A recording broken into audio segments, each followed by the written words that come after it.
mukajjamu wano tukyali mukajjamu twala abatabani wano bagende basome ku bitabo nene tuwakanga eringa embi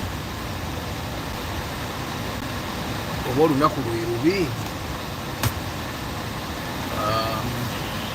But first give me that bag. Oh, so pick something.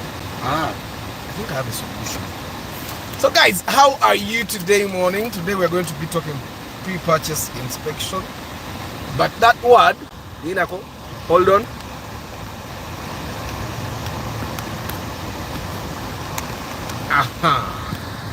The word, the statement, to judge it as over the noun. Aban, what's a word that describes something? Is it a noun, a verb? When you're describing something, noun. Sure. So pre-purchase inspection has two things involved. It has pre-purchase, and then it has inspection. So we're going to be talking about two of them. But good morning, Muyombia Mark, Mugalasi Joshua Mix Farm, Talemwa Samuel, Jonesy Info, Tusime Eddie, Ibanda Bernard, Rashid Jagenda, Anthony Random Things, Travel Life Vlog, Paul Sema VIP, Brijay Kakai, Wabuyi Nelson, Football Tribe UG, Morad K Momo VIP, Wandera Joshua, Usama Hassan, Mwasuze mutya kajambo kalalo kali mutukolako mikolo wano Benazza, good morning. Namwe abali mu Kamoli, of course abaland cruiser yi bagita land cruiser invisible, of course ka invisible yakletera for them. Someone was telling me about the Corolla Cross yesterday. Iyo Corolla Cross milioni zote zikinga chenda. Is a Corolla Cross for what? Moroka kati Corolla Cross yetaaga okugula nga you are big. Babayita ba big is big. Kitegeera ati sinatuka kubera big is big. Cross milioni chenda bannange. Atoba ne wemba milioni 2 sinza kwatako milioni chenda mu kuleko Corolla Cross. Musento ogulako kabumu ya milioni 6 n'office ako n'okolako ebirala ate ngo ogulako kawondo nga eya 2Z kitegeera oba 3Z nga amafuta ekombako bukombi kitegeera. Yeah, but I hope you guys are doing well today. I'm hoping Kajamu campus Kumacha, you guys have seen the jam like never before today. Mulago, for the guys that have gone through Mulago, you have seen the jam that was there. So jam started in Mwaise, so I followed it and I thought I would go via Wande Gear. Nizotoka kubi na Wande Gear is jammed up. So I thought to myself, why don't I go through Kakande roundabout, then go to Mulago? My God, that was terrible. But when it moved, it actually moved Neptune Wasimu Katanga, Nakadam Nekankwatida, Wandi Katono. Then I went up to Entebbe Road. And from there on it moved until now. Let me drop these boys. I need to get them mass on the embossy.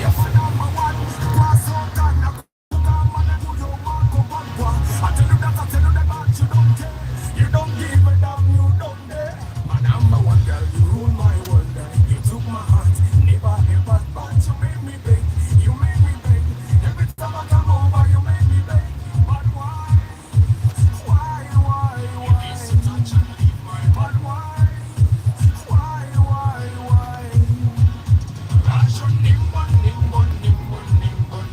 Let me drop them.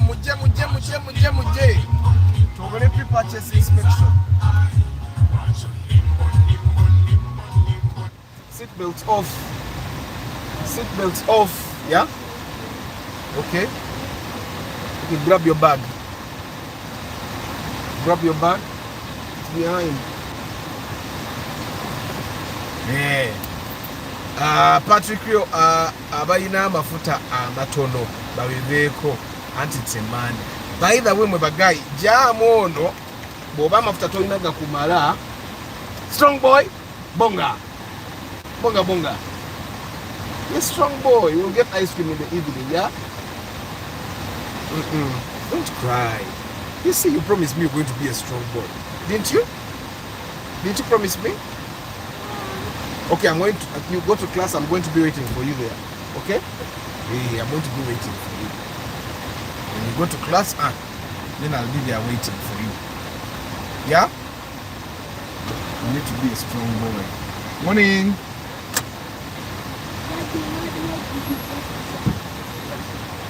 Okay. It's time to go. Time to go.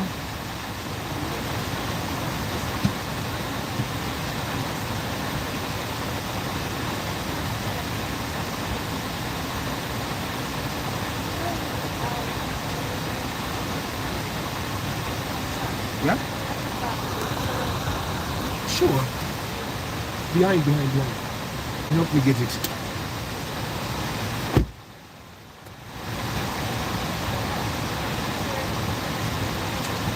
Go to a menu of guys. Let me just continue.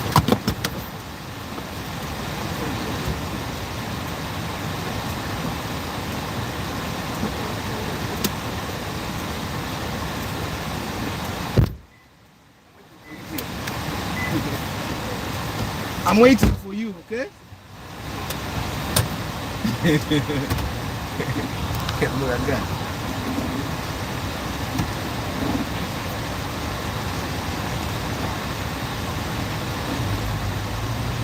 Look at guy. Tabani wangu omuteche ejo kati kiyitiridde abeera mu daddy, will you wait for me? Ngati akaaba. Ajja kukula. Mpola. So anyway, guys, it's a Monday. This is the last day of September. This is the last day of September 2024. And in Uganda, you know, half of December is dead. Half of December is a festive season for the guys that do businesses that don't revolve around seasonal stuff. We go to Subra, we do Christmas. You know that literally the Christmas period is dead. So you have to make use of October and November now. The targets you set for the next 3 months, we know the majority of the targets are hitting November. We're not hitting the target says of November because then December should be a bonus. At least only the 2 weeks of December is still productive, in my experience. Like Christmas is literally only a day, but it's very disruptive. Over Christmas, then New Year's Eve, disrupting. Yeah. So, pre-purchase inspection is what I want to talk about. The pre-purchase inspection process. Now, pre-purchase, the word pre-purchase, whatever happens before your purchase, and then inspection, which involves us looking at the car and or the actual cars, the options that you have available. Inspection. Now, why for me, my service in Gita pre-purchase inspection, it's because it's literally the most important part of your vehicle buying. Why?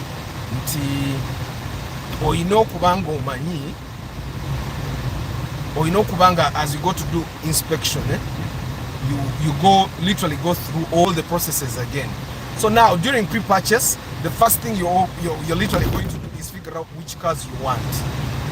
You figure out which cars you want, which cars you can afford. That's the first step of the pre-purchase inspection process. And then once you figure out which cars you want, you start collecting money. Like now, in already money, I want the Toyota Prius, probably 2012 model. Now people will be saying Raj Toyota 2018. During the pre-purchase process, you contemplate, can I afford that? Should I buy that? Should I do this? It's like the business planning process. You look at the businesses that you could do, you look at the businesses that are possible to do, and you look at the businesses that you can do. the businesses you could do, the businesses that are possible to do, and the businesses you can actually do. I don't know if you get what I'm saying, but guys, you pay your second name.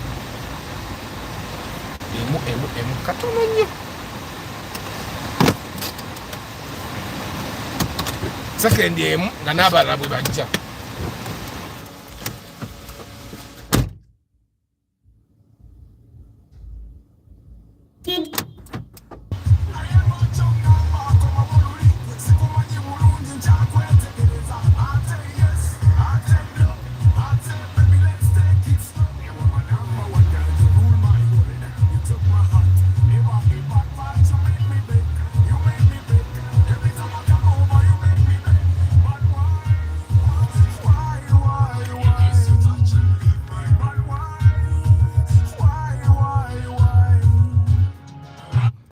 Edwin Mugerwa Essinji kendereza ddala. I noticed that and I had planned. Chisamboy Alex omusajja oliwa loan ne fees for children. How did he end? So Alex was asking oba omwami gwe mwawa amagezi ku sentence ku kintu kya loan ne school fees yakola part of what you told him, and I'm thinking that he did what he had to do. Our job was to literally advise him kati yalabe kyekiddako okitegeera. Morning Dennis 12 digital number plates zagwerawa. They are going to work, they are going to come when the time is right okitegeera. But you know, for the digital number plates to come to us, the civilians, they have to first be I think all government vehicles have to get them first, then they come. It's not an easy thing. It's not an easy thing to change number plates for an entire country. Emmoroka mpitirivu eziri ku kkubo kuno okukyusa number plate ezo zonna olaba the system right now. Emmoroka eziyingira obuyingizi number plate zirwawo okufuluma ne bakugaba emmoroka zonna ezayingidde yesterday zonna tezitanfuna number plate. But now you imagine changing number plates for all the cars that are on the road okitegeera. Olaba emmoroka zo zennyini nnyini tezeemala. Good morning Edgar Lambert.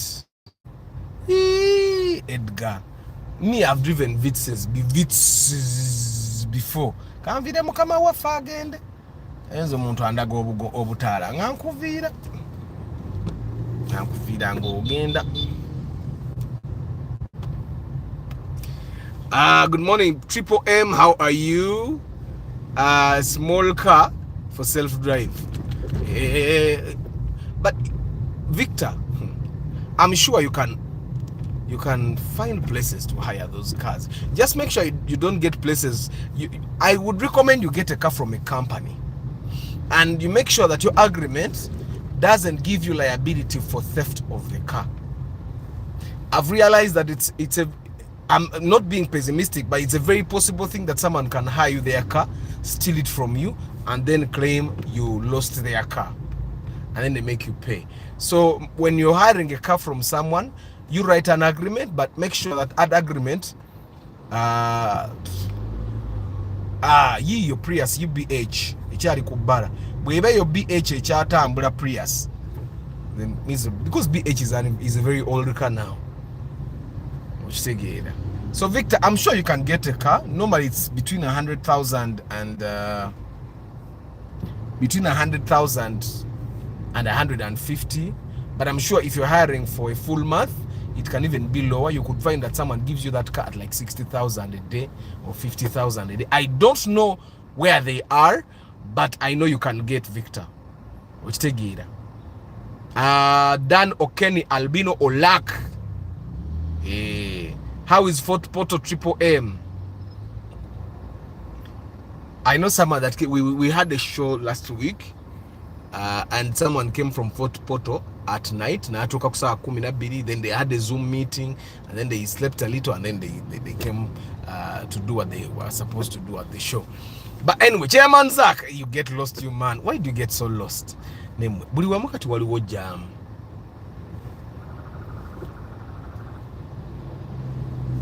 So anyway, we are talking about the pre-purchase inspection process. Now, the pre-purchase inspection process. Now, I put the word inspection there, knowing that I could have just said the pre-purchase process. But the reason why I put the pre-purchase inspection is because the time before you buy your car is a time that literally involves inspecting every bit of information that you have, starting from the budget, going to capabilities, going to reason of buying the car, and all that. So we were talking about the process, and we say Dennis 12, BH is an old car. What about UAF? Yeah, UAF is very old. But BH is old, guys. To Kidize, let's say UBH, HG, H, J, K, L, M, N, P, Q, R. Now, why am I saying BH is old for a Prius? It's because the Priuses are predicted to die like in the first year. Now, if BP is a year old, BN is more than a year old, BM is almost 2 years old, yeah, and take it further and further. Chitegeza Prius ya BH, ebade kukuwa a minimum of 5 years. Now, if that Prius has been on the road for 5 years, if that person is using it the way it's supposed to be used, the way Arthur would use it, in 5 years, I would have recouped the money that buys that Prius in Zenga Arthur. Because my cars, I don't buy luxury. So if I bought a Prius and it did not die, the batteries did not die for 5 years, I can tell you that I would have recouped the money that bought that car in 5 years. Because if I were to drive a Prius, every year I would be saving around 7 million. If a Prius is 40 million, I save 7 million, that's 14 million in 2 years, that's 38, it's 28 million in 4 years. Yeah, that means when gatako guli omusanvu tuba million asatu muzizo.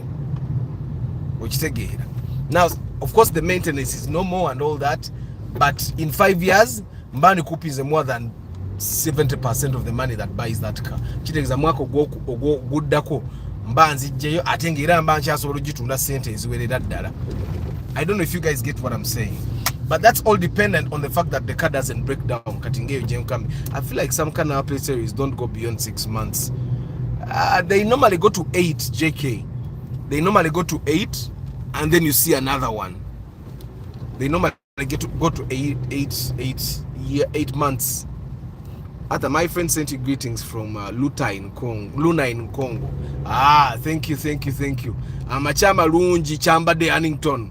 Kagwa Dennis. Victor. Kagwa kugambia ina wisha jipangise mitwalo 10. Ndoza kati otegedde. Kayotanse nokufune mmoroka. Anyone else that can hire Victor a car for a month, that would be a nice thing. So anyway, guys, we are going back to the pre-purchase process. Now, before you buy a car, literally the first thing you're going to figure out is, what car do I want? But when we say what car do I want, I think majority of the times people don't ask themselves, why do I want it? Because someone can be there and go, like you see the gentleman that bought the Ipsum on Friday. For him, he wanted the Ipsum because 1, why? He has driven the Ipsum before and he liked it. 2, it's a big car. 3, it does heavy duty work. And he knows that with that car, he has a special, there is a lot that can be achieved with that car.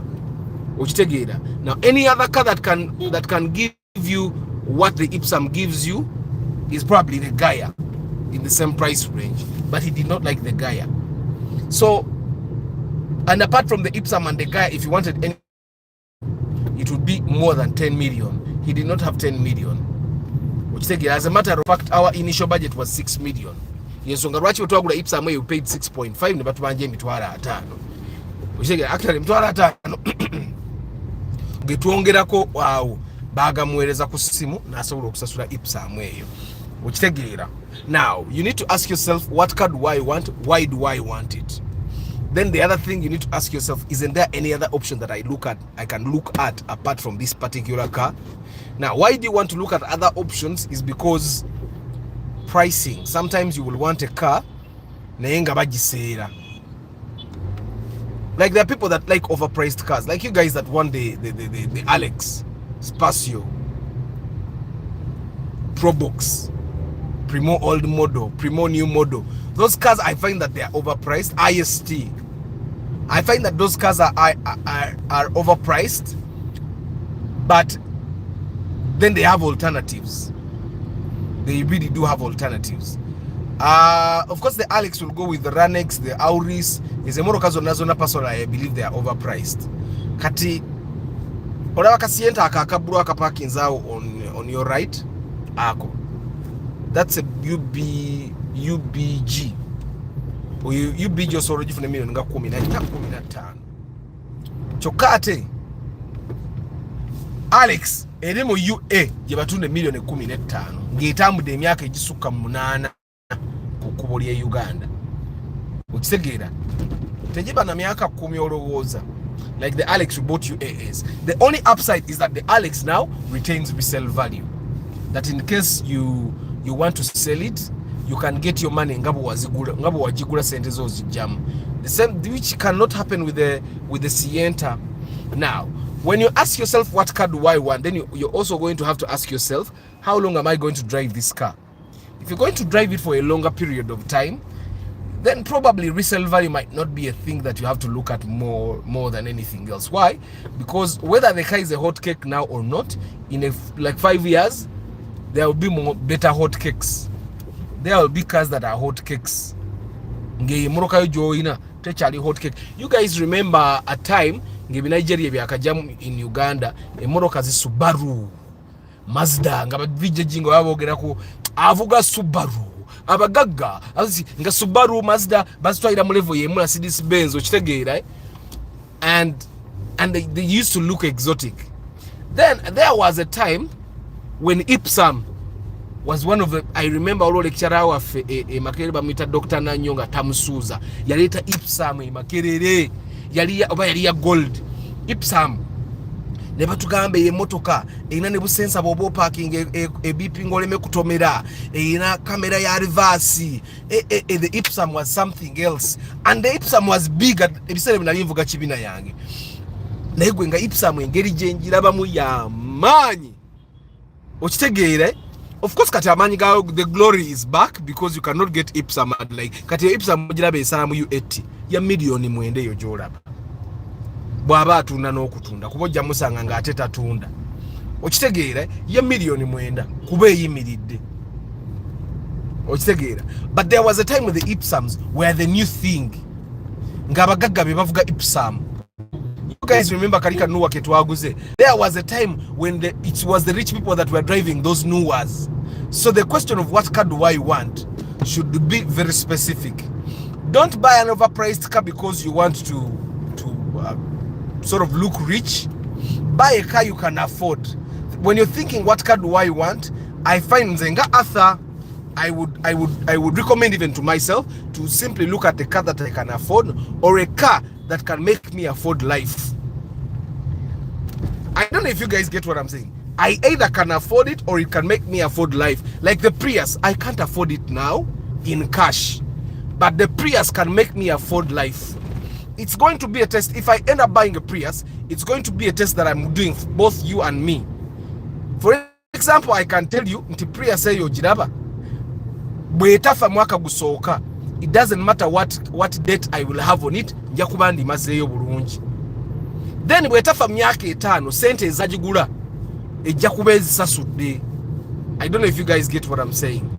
Because nza ate moroke yange tetambula butamuzi kuntwala ku mulimu ekola pre-purchase inspection bwe mangenda ku shooting ku shows zange etambula and all that. Myaka 5 ejja kuba emazeeyo sente zaayo. I don't know if you get what I'm saying. Echinene nye myaka kale 7 emoroke yebe emazeeyo sente zaayo. Majority of the cars that we end up buying, they don't actually recoup their money, they just lose their money. But the Prius and literally all hybrids, if you buy a good hybrid, are cars that will literally be making your money back. Ntiboba ali enyo emitwalo 5 Prius agenda kubenywa 10 kitegeeza it's making you 400,000 per period. Eyo tubeyo. We have answered the question of what car. We need to answer the question of how much. And then the question should also come, should I really be spending this money? Like JK shared some time ago yagamba yali ayagala kawundo. Yayagala nnyo kawundo.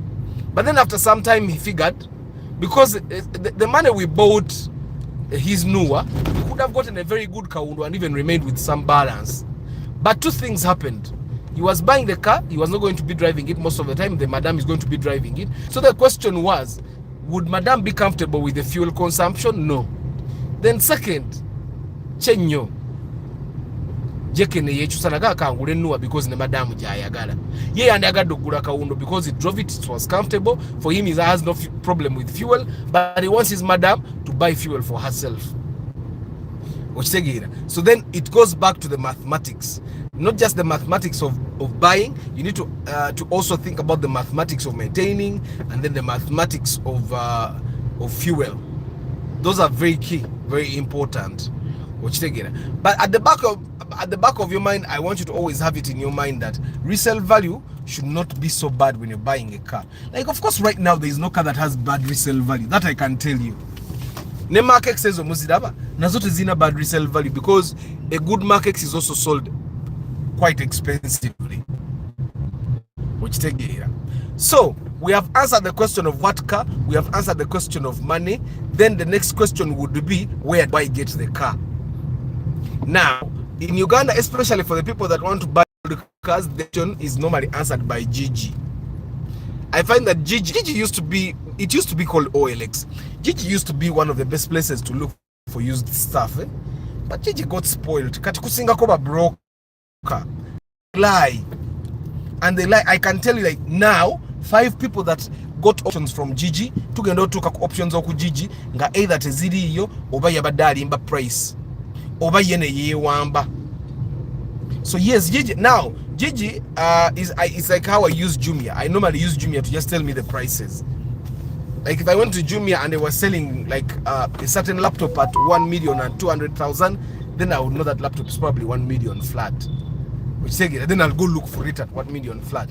So Gigi can be used as a benchmark, but if you really want to work with brokers, I would suggest that you actually go to the ground.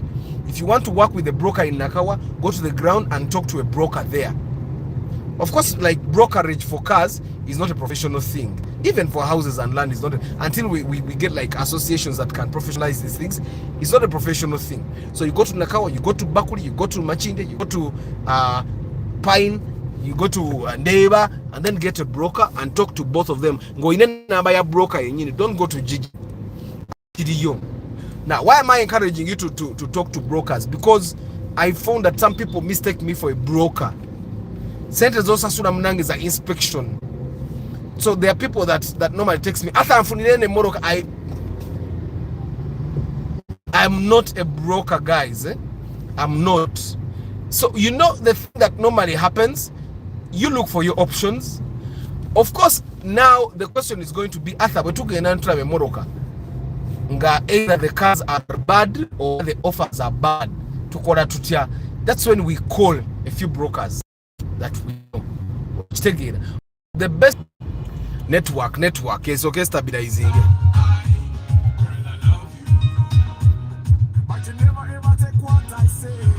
Abai rero kangumire jamu ono. Eri want twetoloola nnyo.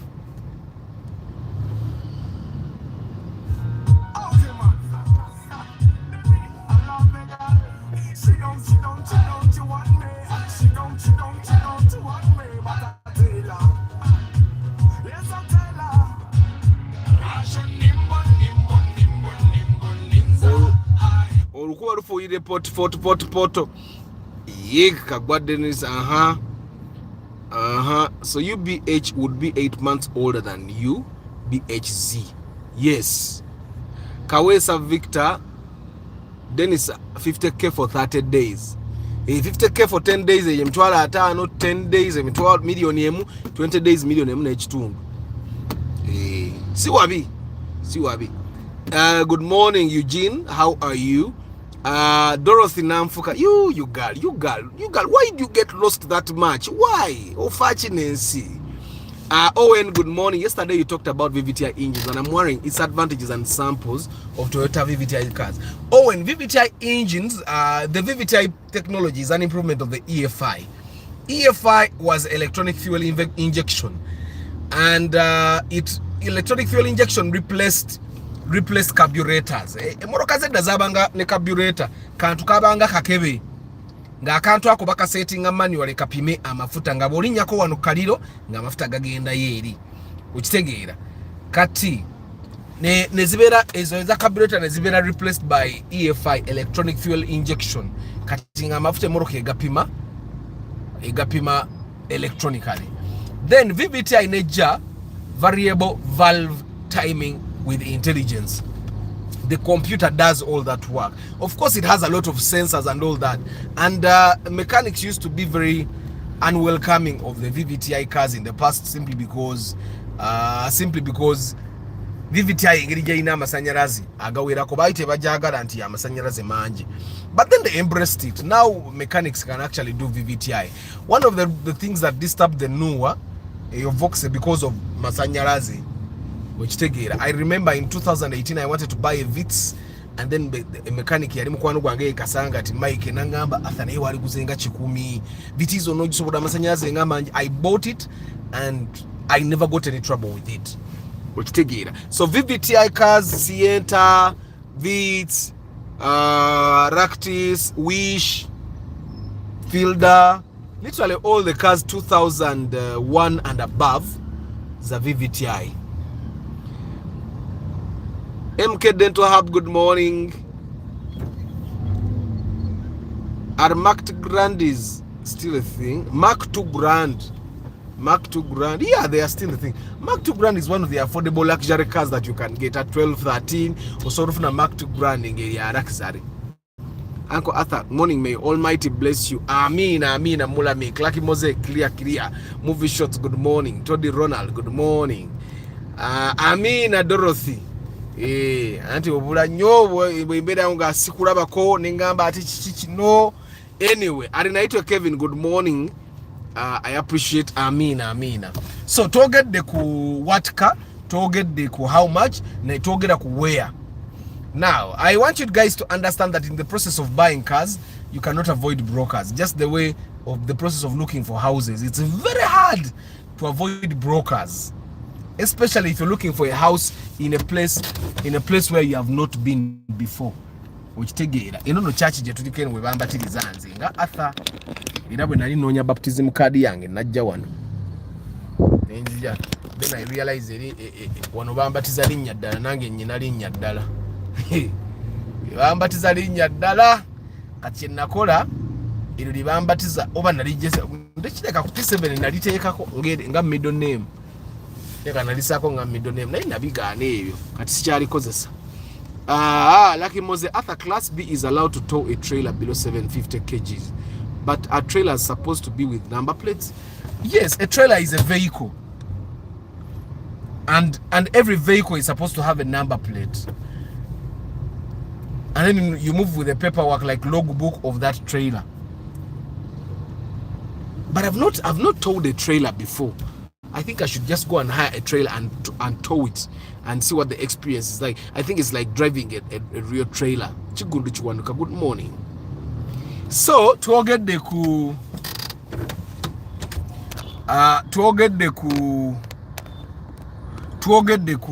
the car, what car, how much, tuoget deku where, but broker bomu beetaga. Nayenga I would recommend genda ku ground ofune number ya broker ku ground wali umugambe njagale mmoroka eno neno nyina sente bweziti. But like we have said before, sente zoyina zisale ku katono omugambe entono ko kuzoyina, because chances are high nti mmoroka joyagala gorowooza ya raisi nga bwolowooza naye nga si ya raisi nga bwolowooza. And guys, me I've been in the car buying process thinking cars are cheap. Let me share a story. Tetwagula primo eriyu epic million 12. Someone was sharing a story. There was a person nga anonya primo new model aine million 15 nga ayagala mu UB series. Ngazi US onazi goba nga ayagala UB series. Ayine million 18 nga anonya primo new model ngeni mu UB series. UB series nezibula. Sente natandika okulyako kakadde. Nezigenda million 15. Naga akale njagala USZ UAY. Nezibula. Atajukira, when you want a cheap thing, then you also want it in very perfect condition, which is literally impossible. Orabe yemoroka nti ya government sisobola kugivuga nti sikizuula byebetaaga kukola. Nze kwentandikira enzije ezo sure deal zikubagana kati ziba zeetaaga gendako ewa Jamiru wali akola enzije ezo zitereere. Okitegeera emoroka eyo baagikuba muno n'emabega awo ogiraba nga ku kitaala kiri ekyawaggulu, the middle light, that one, the reflector, baagikubamu ninga yeetambula, baagikuba nkirabika eno tukyawerekera nakuwerekera tezigenda mu katale. So anyway, even when selling, brokers make things is exactly movie shots.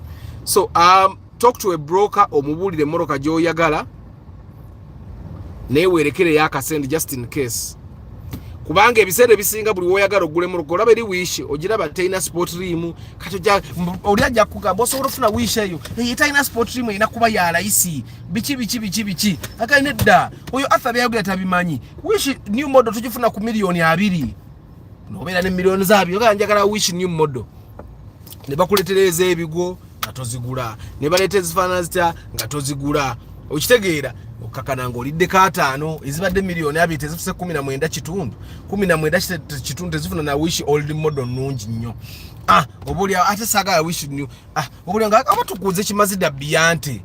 Okitegeera, and normally when you are not able to nimwe bana abantu bavugira ddala kawanuwe bakavugira ddala, I don't know why nenze sijja kavuga kaleo akasala obalaba bakavugira nno ddala.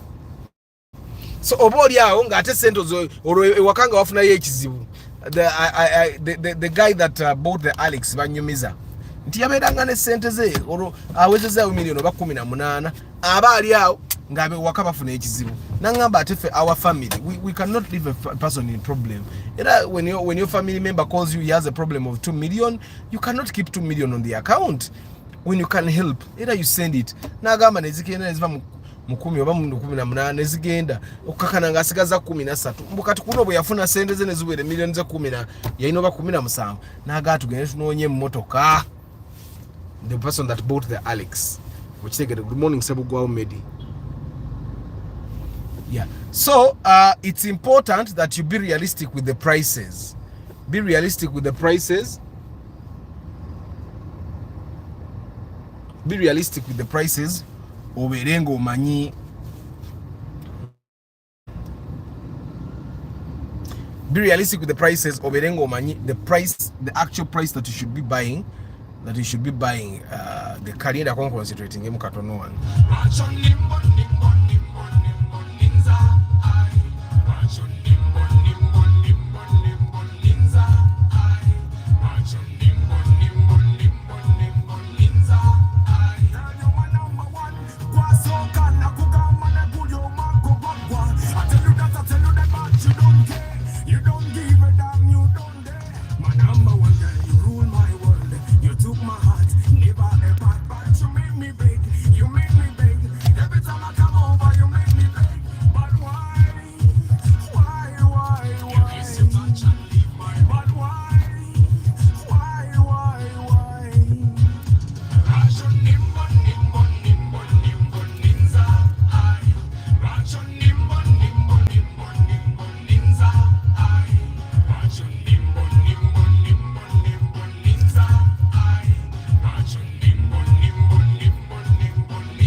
So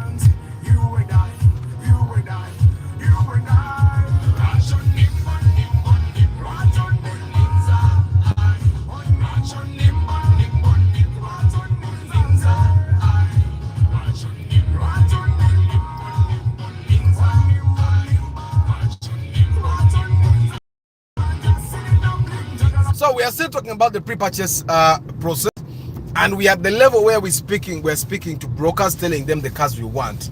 Now there is a mistake that I've seen that many of us do. There is a mistake that I've realized that many of us do, and this goes to the time of looking at cars. Afandi nangamba mvuge wanuwe. Zenkulembedde wanuwe leero.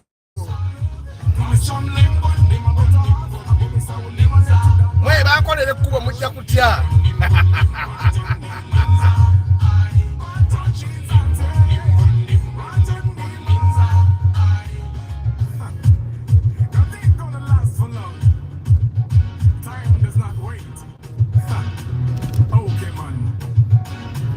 Abasajja ne batayagala kuva ku bukulembeze bannange. This feeling is something else. Nze banzikiriza bukiriza kuvuga wanuwe. Sina right of way nayewulira bwempulira. Kati nkuba makafaananyi bwobanga gwe ovuga byoyagala. Boba nga bwoyagala ovuga eno ovugayo, bwoyagala ovuga eri ovugayo. Kati ababoda bano bawulira obusungu bwano yeeyita ki? Kanjimalayo nojimalayo wanuwe yange sijja kuvaako.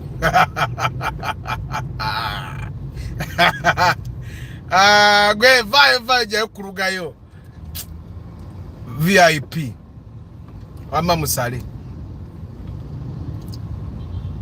VIP Antonio, President Antonio ondabye mvuze wanuwe ayiteri ankwatako teri ate bali abavuga ebitufu kati be balina okunvira banno wano wa piki tamanyi nti ndi VIP. Mwe kati nda President Antonio nchirabye naye wono oyingira entebe oyinza okwagala obutavaako. The feeling is magical. Feeling of driving a one way. Kati munda benza ate badde nkulembedde bukulembeze nono nandiye mabega ndoza ndabanga escort tayagala kumva mabega naye kati aleta machuze munnomo. So anyway guys, tukyayogera pre-purchase inspection process. Tugambye ono ogenze wa broker omugaye njagala ne moroka neno. Now one of the mistakes that people make is when a broker starts calling you, or when a number of brokers start calling you, mfunye moroka jango jirabe kati, mfunye moroka jango jigule kati. The mistake we make is to panic with the brokers. We forget that the broker is trying to hit a target. The broker is trying to make a sale. The broker does not care about you. I don't know if you get what I'm saying. The broker does not give a damn who you are. The broker doesn't care about you. So when the broker calls you now, yes, it might be good, but don't panic. Don't panic thinking that that's why normally me I tell you guys, me I'm not going to look for cars. I'm not a broker. You call brokers, get them to get us cars, we go look at them. But even when they do that, never panic. Never panic. Quarter cent ogendozi je mu bank ogende nazo gule moroka. Sente zo zileke mu bank, so kolabe motoka okakasenti nungi, then you go pick the money. Then the other thing that we normally make as a mistake is warning the broker when we are coming. Nja kujencha. Guys, probably the only person you should be telling Jaku Jencha is a person that sells zero mileage cars. Because when you warn a broker, you're giving him a chance to patch up a car and sell it to you. E moroko jigwako bugwi no jiguranga bweri. I don't know if you get what I'm saying. Tomuoninga okwali badengo okuoninga kuba simu kumacha. Tokuba lero mbu nja kujencha Don't get him ready. He doesn't have stock there waiting for you. Call him on and Me, the one thing I've realized with buying cars, you can never really get too ready. The only proper way for you to get ready to buy a car is to have the right budget. The moment you don't have the right budget, even if you want the broker in a week, like today is Monday, Monday, if you don't have the right amount of money, even if you call the broker now, when you're going to buy next Monday, still you won't get a car, or you won't get a good car. I don't know if you get what I'm saying, because warning them beforehand doesn't actually make things easier. They don't have a car that they are going to like, let's say it was luxurious, to like reduce the number of luxury items that are in the car so that they reduce the price. Wish nunji bebaya milioni 18. It does not matter what you do, it will not reduce to 16 because you have called a week earlier. Guys, I don't know if you get what I'm saying. You calling 2 weeks earlier, that njakujeri wiki, okugule motoka, it does not make the wish go to 14. Ontegera. And then there is this thing that we have made ourselves believe, nti wabayo muntu, wabayo abantu abatunda lice nga bayina ebizibu. Yes, babayo.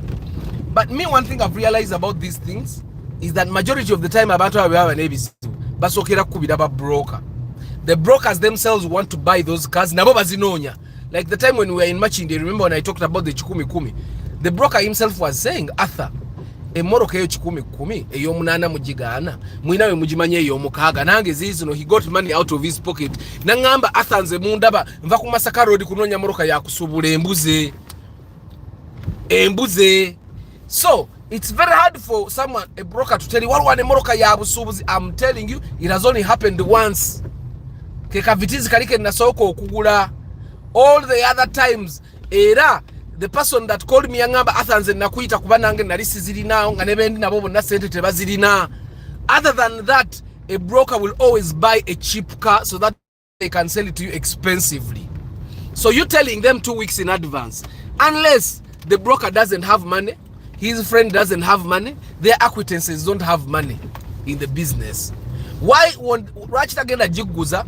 Because even at the point of selling, ajamu ayaka sente gwe oina 14 zoina kitegeza gotoke na mu ayoka sente. So you warning this broker 2 weeks in advance doesn't really work. Ate mulaba ne rivitsi wade najigulera mbusubuzi era ogenda okwesanga ngera bagatamu sente mukaseera ako nerwa kubanze I did not know anything cheaper at that time. Kunze era kyali busubuzi. I don't know if you guys get what I'm saying. So stop warning brokers. Nja kujja ku Lwokusatu omuwarninga kimukubire ku Lwokusatu mugambe why because his job is brokerage. Yegwe mulimu gwakola talina lunaku lwazuuka n'alowooza kirala, ye broker. Buli naku bwazuuka alowooza kimuntu nze ye mmoloka mmeka, talina kirala kyalowooza. I don't know if you guys get what I'm saying.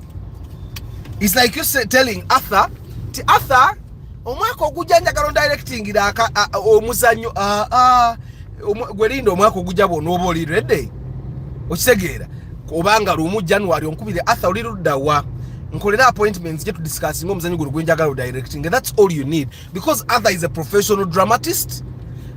Buli lunaku nekakati ngenda mu meeting ya creative work oyo kitegeeza, because that's what I do all the time. There is not they're going to call me and I don't know what to do. Like I think I've shared a number of times when the time I went to sign to negotiate a contract, and when I went to negotiating a contract, I actually thought it was a very small contract. It bulged, it became really big, and then at the end of the meeting, the manager says, "But Arthur, we need to see the script on Friday." And I told him, "You want to see a script? Don't worry, I'll show you a play ready on the stage." You get, because I in the chenkola buli lunaku ye yali ayagala script namuletera omuzannyo. And to make even things better, when I brought the play, it was in different languages. The play we did was supposed to be in Uganda, Runyoro and Runyankore. But ye one yali atuwa omulimu yali tazimanyeze ennimi. ng'amanyi Luzungu. So what we did is we did the play in English first time, and then we did the play in Luganda, Runyoro and Runyankore at once. Ochitegera. And whatever modifications needed to be done were being done after they have seen the production. So that's how fast I am in my area of specialty. That's how fast good brokers are in their jobs. You don't need to warn him like a week in advance that I will come next week to buy a car. Bomuoninga obotanso okumuwa amagezi agakolaki agakuyiya. That I'm telling you because I know. Aba bantu ndirinze nabe banga bakutomeza toyagala akutomeze nti bwomugamba a week in advance kyagenda okola ayinza n'okufuna y'emmoroka embi n'agitwala ne bagifuuwa. One thing I realized about you guys, mwagala nnyo ebinyirira nga mwavumye nnuwa yaffe nga temmanyi bulungi bweriko olw'okuba erina body blemishes. Kati bagenda baguzanya mmotoka ensiike, mumanyi emmoroka ensiike anti omanyi omusuubuzi, abasuubuzi bo kye bakola kye bayita okusiika. Agenda n'asuubula emmoroka n'agisiikamu, okitegeera, n'agisiikamu. Okusiika for example n'ateekako seat covers, n'ateekamu ekiwempe eri wansi. Kati kino ekiwempe kyayo eky'emmoroka original bwe kiba kiddugala n'ateekamu kiri ekya leather, okitegeera. N'agira bwe ziba dashboard mbi n'addayo n'azifuuyira, kuno n'ateekako obugoye ku door panels, n'agenda n'agifuuwa, n'agigulira sport rims. Kati gogenda ogituukako ng'ogamba eno yeesinga, olumu ogenda ogigula nga sport rims eyataddeko nkadde zizina. Kati nze njagala nnyo when we are buying a car tugisange ng'eddugala n'okudugala. That's why you see me I take pictures the way the car is. Oba eddugala oba njiguze mu garage awe nkubira ebifaananyi nze ne nteekayo, okitegeera. 5 minutes to go.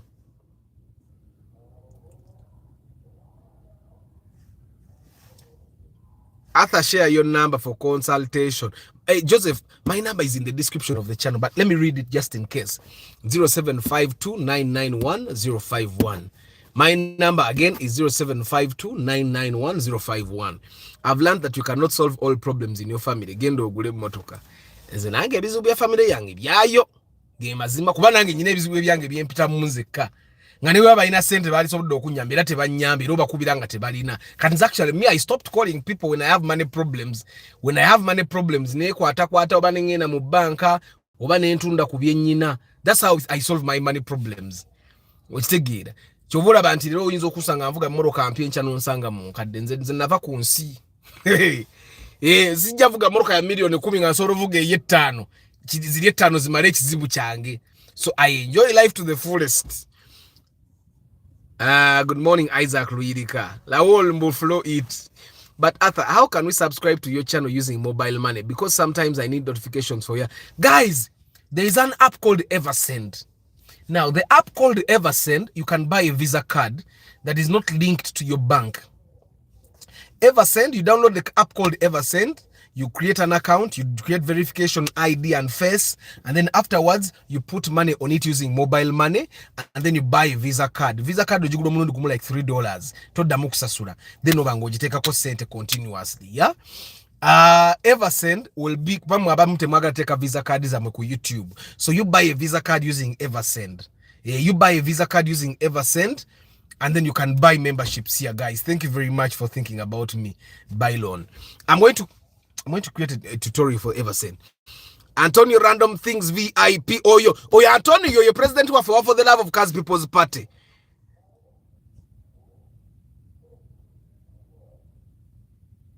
Alaki moze nkubateto nyabane guys kamba sibule. Then Mbagambye don't want a broker. Ne Arthur Rakubanti Arthur you know mubukinga. Okitegeera Rakubanti Arthur you know mubukinga.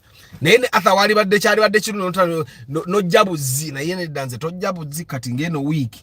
There is someone that actually booked when I told you I wasn't available this entire week na akuyanga na Arthur ate na bookinga ate wangambi toli iwo. Mga gwe ebyaffe bideke ebyaffe bidala siri wo kubalala gwe ebyaffe byaggwa okitegeera. So but anyway, don't ever want a broker. Don't ever want a broker. Mukubire kwolo olunako mugambo wae je baliko joli jendi osirike. Odemo mukubire nga otuseewo. Kakati bwotuukawo, this is where the inspection now actually happens. When you're buying a car, be selfish. Ne bwoba ogenze ne Arthur. Be selfish. Be selfish. I told you yesterday, twali tugula Nuwa. ku Saturday we got a no waje bali baramude 13.5 nayo breaks zali ndwadde teyina mipiira ngina akatanda waggulu eyo nali njagala tukigule milioni 12 yali ku UAY ng'emito gyayo mitunge yeyo ginagamba interior gye litensanyusiza naye nga nanyini agamba interior zisigifaako era bagenda kujonoona so nina njagala tugule 12 million tukwataka kade tuguleko emipiira bakoleko ne breaks tugende ngigwedde mu milioni nga 13 n'emitwalo nga 3 like that okitegeera and then the buyer nakubira driver namugamba ayagala field to wara. That's when it changed everything. I didn't know field to wara yaddala because most of those cars are not actually field to waras. Field to wara yiriga tomoto.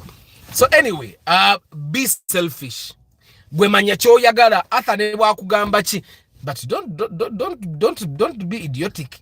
Just be selfish. And by selfish I mean don't just stick to one car. Stick to the purpose of the car. Ontegeera because we're not sticking to one car kisoka bajja kuseera. Ontegeera ojja gule moroka embi.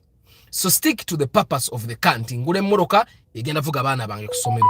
Kati let's look at the options of cars that take your kids to school. I don't know if you get what I'm saying. Like the gentleman that bought a Primo on Friday. Oyo mwami yali anonya moroka yavuga pichi sports bike. And then he said nze ngula moroka egenda twala baana bange ku somero. Ne mugamba okay. Nangamba Primo old model bichi netula Primo new model. Ne muganda ye kakati Primo old model jibaguze milioni 10 nganda ba it's not worth the money. I think again as it's not. Nemugagula Primo new model no evuga abana bo erimu S abana basanga enfufu madamu nga yambuse ndabirwa amenfufu tebajja kujirya then ndabona tuko okutunde moroka eyo ekitone nyeyo Primo new model jetwagula asobole jitune milioni nga 13 kitundu because people are looking for the Primo with 15 million enungi ngeyo.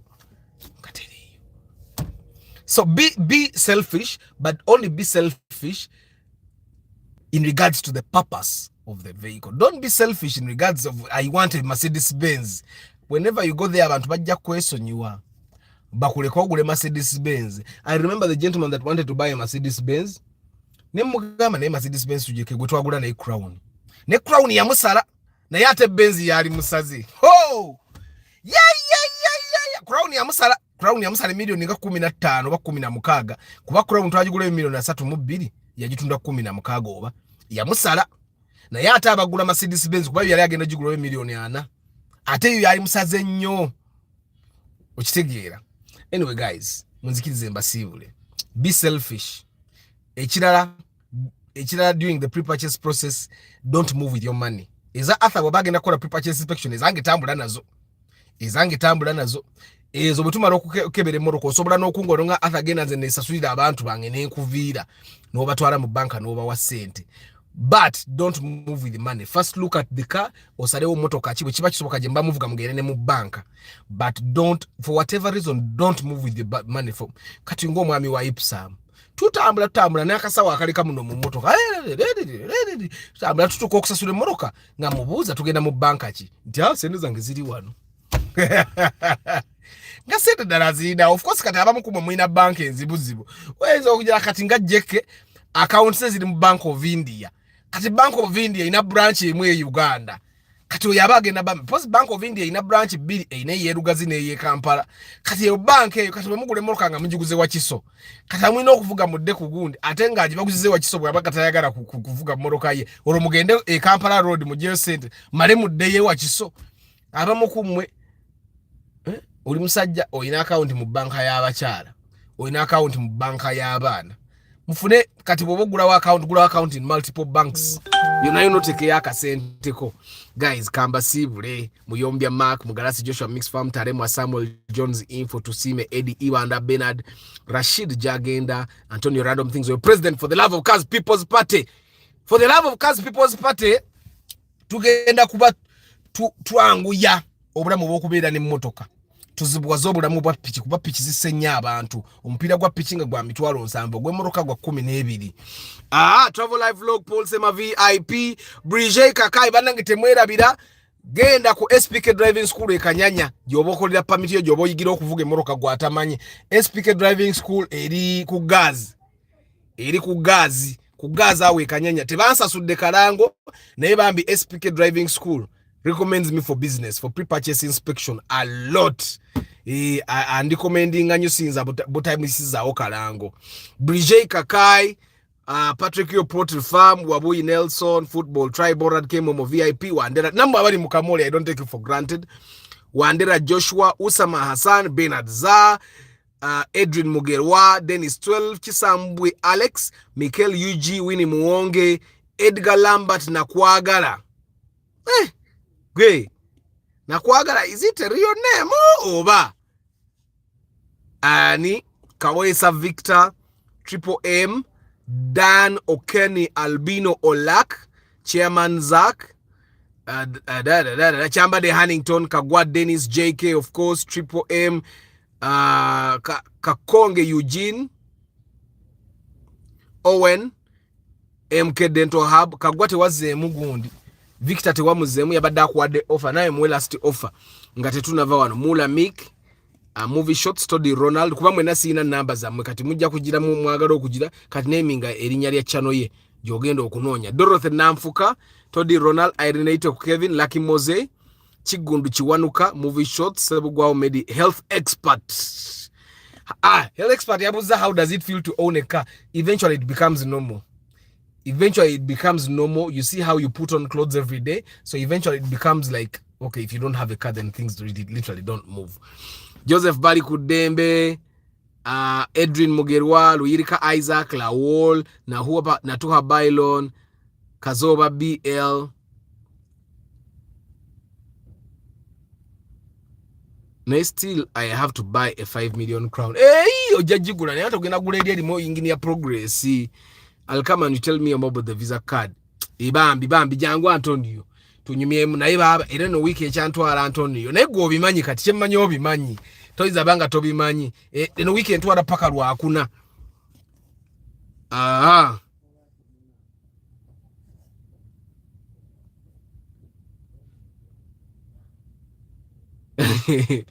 Anyway, if some guys bari careless, Dorothy Nafka. Bana guys, I wish you a very lovely day.